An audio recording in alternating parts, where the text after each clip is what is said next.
Can I ask you something personal? You've got money in your 401k, maybe some index funds. You're doing the right things. But lately something feels off, doesn't it? The stock market swings 1,000 points in a single day. Inflation keeps eating your paycheck. And somewhere in the back of your mind, you keep asking yourself, is my money actually safe? I asked myself that same question about 3 years ago. And the answer I found completely changed how I think about wealth. It led me down a rabbit hole of gold, silver, central banks, and a financial system that most people don't even know exists. And today, I'm going to walk you through everything I learned. Not the watered down version. Not the version banks want you to hear. The real version. So if you've been curious about gold and silver, but never really understood the difference, stay with me for the next 15 minutes. Because what you're about to hear, you genuinely cannot unhear it. Here's what got me started on this. I was sitting with my dad a couple years back. He'd worked 35 years, saved carefully, done everything right. And he looks at me and says, I don't understand why everything costs so much more than when I was young. And I realized nobody had ever explained to him what actually happened to his money. So let me explain it to you the way I wish someone had explained it to him. In 1971, President Nixon made one decision that changed everything. He took the US dollar off the gold standard. Before that moment, every single dollar was backed by real gold. $35 equaled 1 ounce of gold. After that moment, your dollar was backed by nothing but trust. And here's what happened next. The government started printing money, slowly at first, then faster, then much, much faster. From 1971 to today, the US money supply has grown by over 2,000%. And your dollar has lost 97% of its purchasing power. That's not an opinion. That's math. A house that cost $30,000 in 1971 costs $400,000 today.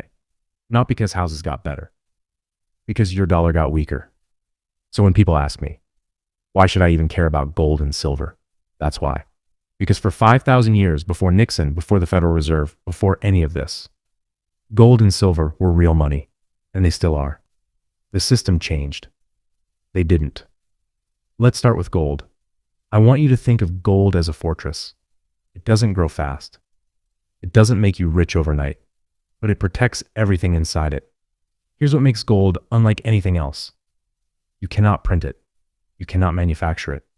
You cannot fake it. Every ounce of gold that exists had to be pulled from the ground with real labor and real cost. All the gold ever mined in human history would fit inside roughly 3.5 Olympic swimming pools. That's it. 5,000 years of mining. 3.5 swimming pools. That scarcity is exactly why gold holds value when everything else falls apart. Now let's talk about what's happening right now in 2026. Because the timing of this is important. Gold just crossed $3,100 per ounce. I know that sounds high. But let me give you the context that actually matters. In 2000, gold was $270. In 2008, gold hit $1,000 during the financial crisis.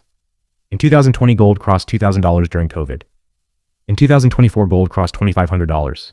Today in 2026, $3,100 and still climbing. That's over 1,000% growth in 25 years. Your high-yield savings account did what maybe 4% last year. But here's what's really driving gold right now that most people are completely missing. Central banks are buying gold at a 55-year record pace. China added over 300 tons of gold to its reserves recently. Poland, India, Singapore are all aggressively buying. These are not emotional retail investors. These are the most sophisticated financial institutions on earth. And they are all doing the same thing at the same time. Why? Because they see what's coming. America's national debt just crossed $36 trillion. $36 trillion. To service that debt, the government will either print more money or raise taxes. Both destroy the dollar. Both make gold more valuable. And then there's the geopolitical piece. After the US froze Russia's dollar reserves following the Ukraine war, every country on earth watched and quietly thought, could they do that to us? And they started moving away from dollars and toward gold. This is called the dollarization. And it is the single most important financial trend of our lifetime. Gold isn't going up because people suddenly love shiny metal. Because trust in the system is going down. And smart money from Beijing to Berlin to Boston knows it. Okay, now I want to talk about silver. And I need you to completely forget everything you think you know about it. Because most people think silver is just cheap gold. That couldn't be more wrong. Silver is actually a completely different animal. And right now, in my personal opinion, it might be the most undervalued asset on the entire planet. Here's why. Silver has a split identity. On one side, it's a precious metal. On the other, it's critical to modern industry. Solar panels, electric vehicles, Smartphones. Medical devices.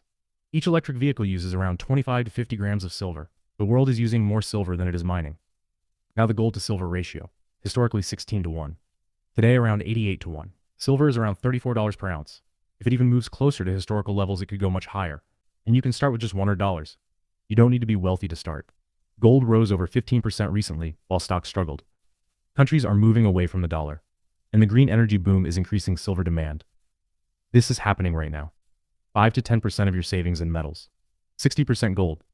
40% silver. Start small. $50 this month. $50 next month. Stay consistent. Don't panic. Just be prepared. You work hard for your money. Make sure your money works just as hard for you. Even one silver coin can change how you think. And that alone puts you ahead of most people. I want to tell you about my friend Marcus. Smart guy. Good job. Saved money every single month. Did everything right. But 3 years ago, he called me at 11 p.m., panicking. What he said to me that night completely changed how I think about money forever. Marcus had saved up around $40,000, his entire life savings, every single dollar sitting in a savings account, earning maybe 1% interest. He was proud of it, and honestly, he should have been. But here's what nobody told Marcus. While his money was sitting still, the world around it was moving fast. 2008 came. Stock market collapsed. People lost everything overnight. Marcus watched it happen from his couch. Didn't move. 2020 came. Government printed $6 trillion. In just a few months, inflation started quietly rising. Marcus watched again. Still didn't move. Then 2026 arrived. Markets unstable. Tariff wars shaking everything. Inflation still eating away silently. And that's when he finally called me. 11 p.m., panicking. He said, "Bro, my $40,000 feels like $20,000 now. I saved for 10 years, and I feel poorer than when I started. What did I do wrong?" I had to tell him the truth. "Marcus, you didn't do anything wrong. Nobody told you what actually happens to money over time. Let me tell you something quickly. My friend Marcus saved around $40,000. Worked hard. Saved consistently. But one night he called me and said, 'I feel like my money is shrinking.' And honestly, he wasn't wrong. Because what most people don't realize is this. Money sitting still is actually losing power. So instead of repeating history lessons, let's focus on what actually matters today.